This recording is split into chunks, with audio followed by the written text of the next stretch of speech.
Yes po, hello po, good morning, good afternoon, good evening po sa inyong lahat. Welcome po to my channel. So for today po lesson natin is, ang itatakil po natin or di-discuss is how to download Zoom in your laptop. So lalo na po ngayon, so para sa mga estudyante, sa mga teacher, sa mga empleyado na gustong mag-download ng Zoom conference video apps sa kanilang laptop, so pwede po ninyo itong magamit and I hope makatulong po ito sa inyo. First thing po is watch. Ayan. Huwag po kayong aalis. Watch, likes, and subscribe po to my channel, Lisan Gu. So, first step is, punta po tayo sa ating Google Chrome. So, click po natin siya.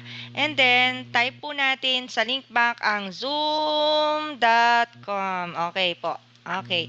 So, once po na naglabas na po siya, punta po tayo dito sa right side. Dito po sa pinakang kanan niya sa right side. Okay, click po natin siya. Napaka-easy lang po nito, hindi po kayo may stress. Okay?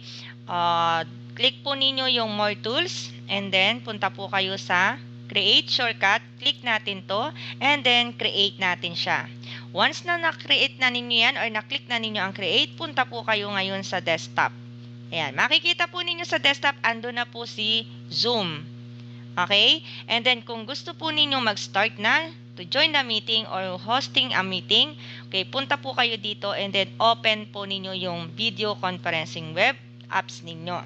Okay, so pwede na kayo mag-join na meeting. Kung mayroong link na ipinasa sa inyo ang mga kasama ninyo or mga kaibigan ninyo, diretso click lang po ninyo yan, diretso na po kayo. Pwede rin po kayong mag-host a meeting, pwede rin po kayong mag-sign up kasi ito ay free. Okay, using your Gmail account or your personal account.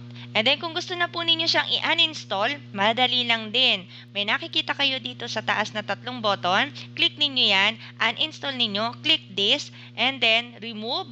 Okay, and then automatic po mawawala po siya sa desktop ninyo. Ganun lang po kasimple. Okay po, hindi po kayo mai-stress kung paano i-download po yung application na yan. Kasi gustong-gusto na nating mag-meeting, hinahanap na kayo ng inyong mga katrabaho.